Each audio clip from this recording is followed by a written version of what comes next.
What's up, guys? Welcome back to Newswave. So very quickly, the Hob Special Edition Switch giveaway will be ending tomorrow night. So you're going to want to enter. There's a link below you can check out down there and get entered to win the Special Edition Switch along with a copy of the game. Pretty cool to see that. And again, thanks to Perfect World Entertainment and Panic Button for providing that for the giveaway. Today, though, we have some stuff to go over because Mortal Kombat 11 appears to have leaked online for the PlayStation 4, and a lot of details are getting out there. Now, I'm not going to spoil anything for you, but I do want you to be aware of a few things. There's a few game modes that apparently only work when connected to the internet, so you're going to want to keep an eye on that one. And then Capcom's been teasing something. And we might kind of know what we're going to see today. And then version 8.0 came out for the Switch. A lot of notes and stuff to go over there because we got some actual improvements and features. As always, guys, enjoy these videos. Make sure to hit the like button. It does help out. We're going to start today with Inside Xbox. As a reminder, that is going off today, 5 p.m. Eastern Time.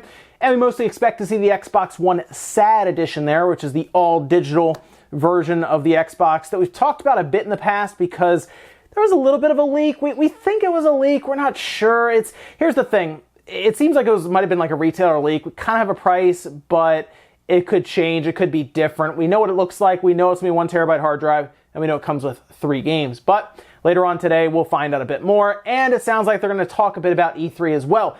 So you're going to want to probably tune in just to see that at least. And I don't expect it to be a long show, hopefully. Not like a 2-hour Inside Xbox. So might be worth checking out just to see what they have there and see if that leak was correct. Also, if you're a fan of Knights of the Old Republic from back in the day, which I think a lot of us are, at least if you had played back in the day on the Xbox or the PC, you probably remember that game very fondly. Maybe you remember the second one fondly, maybe not, but I definitely liked the first one a lot, and I did want a third one. I still want a third one because it's just a really cool game. Well, it sounds like this game has been pitched so many times. It's been attempted to be made so many times, but they just can't seem to get it just off the starting line. And this was interesting because Chris Avalon actually talked with VG247 about this, and it sounds like they had big plans for this, where they were going to flesh out the story more, the enemies, very powerful Sith to fight, and your character, of course, just evolving further and more character customization options and everything.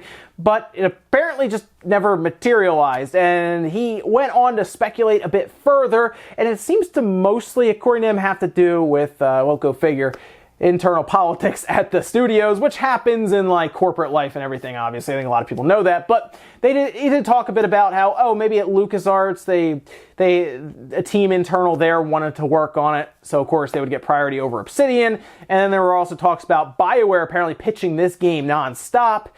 So BioWare probably wanted to make Knights of the Republic 3, but it kept getting shot down, which is, yeah, what hurts, yeah. If they could have gone back in time and given BioWare a shot at it, that would have been really cool. But now BioWare is, well, they work on Anthem now. Yeah. Oh, and of course, yesterday was Reggie's last day at Nintendo. He's cleaning out his office. He's out of there. He's retired now. And if you're trying to figure out, well, it's a shame I'm not going to be able to follow him anymore, technically you can actually like literally follow him because he made a Twitter account, and he posted up his first tweet, and it was basically a little figure holding a card that had his Twitter name on there, his Twitter handle, which is @Reggie. So wow, how did he get that? How did he get that? Did he like go to Twitter basically and say, hey, I want @Reggie, and they just said, all right, there you go. There you go. Thanks for joining. There you go. He is there. You could follow him. He amassed over 200,000 followers like right away. Day one, boom, done. By the time you're seeing this, probably has over 300,000. People obviously are very interested to see what he's going to do in his retirement. And people were also asking, why now? Well, he was probably playing it smart, keeping quiet while he's at Nintendo, just doing his work and moving along there. And, of course, he probably didn't want his expressed opinions to be taken and merged with Nintendo's opinions because, of course, we saw Reggie as the Nintendo person. So it makes sense if you really think about it for his job. So now he's in retirement. I'll be curious to see if he commentates on the gaming scene or if he's still interested in Nintendo stuff. Maybe he talks with Phil Spencer and, all the other people just on Twitter. So it should be fun to watch. Or maybe he just literally describes his retirement. Went fishing today, who knows? And guys, some of the quick news out of the way, let's get into the bigger stuff. We're going to start with Mortal Kombat 11. It has been leaked. It's out there now on the PlayStation 4. It appears that Street Date was broken. What that means is that a retailer sold it ahead of Street Date being the day that you're allowed to put it out on the shelves. A lot of times, retailers will get games sometimes a week in advance, and the whole thing is you can't sell it because they don't want, of course, there to be competitive advantage for a place that maybe is closer to the distribution center as opposed to a shop that's like on the other side of like the country or something. You know, that's generally how it works. Well, here's actually a picture that was put up on Reddit to prove this, and then they followed it up with tons of screenshots and gameplay and all this stuff. That's actually by Detrail on Reddit. And they went on further to detail a lot about this game. And there is a secret character they unlocked that I don't want to spoil because honestly it seems like a pretty cool thing to unlock, because it would, I guess, be a really cool thing to see if you played a lot of the Mortal Kombat games on the PS2, I guess would be the right era for that. But you can, of course, check all this out for yourself if you don't mind being spoiled in the sources down below.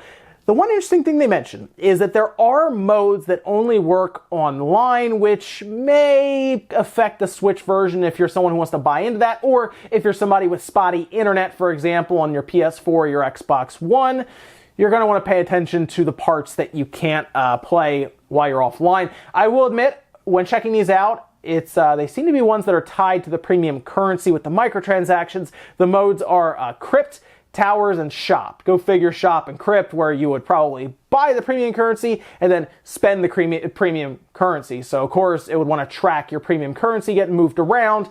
I get that. Towers, maybe you can use your premium currency there to skip stuff, or who knows. That's the only reason I'm thinking that's why that stuff has to be online, because it has to track that stuff being moved around. So interesting stuff there. But keep that in mind. At least Towers, I guess Crypt and Crypt is an interesting one, because I would want to be able to unlock stuff while I'm on the go if I earn enough in-game free currency. In-game free currency. I'd like to be able to unlock stuff in the Crypt rather than have to connect to a hotspot and then buy stuff. But look out for that. Also look out for spoilers. They're everywhere. The fatalities are all over the place from characters we haven't seen yet. Although fatalities are more or less just fun to watch. I don't know if you're going to have it spoiled for you just because of that, because you might just want to see them. But yeah, they're out there. You can go check them out. There's a full thread on Reddit, tons of leaks. So I guess also be careful if you don't want the story spoiled, because the story is actually looking pretty cool. Next up, let's talk about this Capcom announcement. They put out on Twitter that there would be an announcement tomorrow, that'd be today, and it looks like they just said a new challenger approaching. So a lot of people are thinking, oh cool, new Street Fighter character. Well, it gets a little bit more interesting than that, because the video they showed had kind of some footage of a bunch of different games, not just Street Fighter. There's like Street Fighter 2 in there, Alien vs. Predator, which is an interesting one. So we weren't really sure what this was. Maybe it's another compilation pack, right? Maybe it's just a game that comes out and has a bunch of games in it. That's cool. Well, what's odd about this situation is Nintendo Life actually reported on a rumor for what this thing actually is, and it's not necessarily, you know, put in stone yet because we still need Capcom to announce it, but it is a bit more of a big deal than just a compilation of games on a cartridge or disc, because it appears to be a plug-and-play system that is in the shape of an arcade cabinet, but just the joystick part. It's odd, I guess, but apparently it could even be pricey. $200 to $250 is what this thing could be, and have, you know, just tons of games packed in there. Of course, Street Fighter, Alien vs. Predator, Giga Wing was named.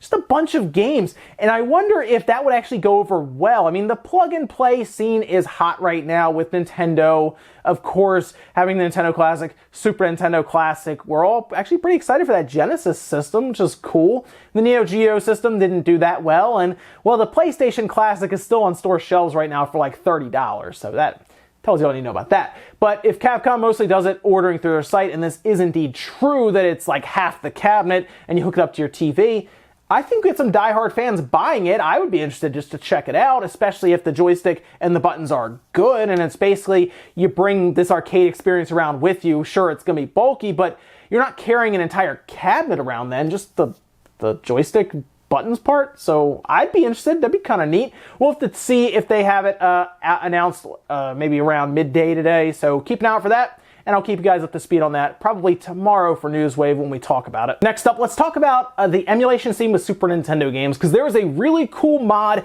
that is out there right now for BSNES, which is a great emulator. If you're playing Super Nintendo games that you own, of course, it's a really good emulator. It is very, very close to the hardware, almost hardware perfect, which is great. And of course, we know the emulation scene usually comes with like ROM hacks that are really funny or weird and stuff.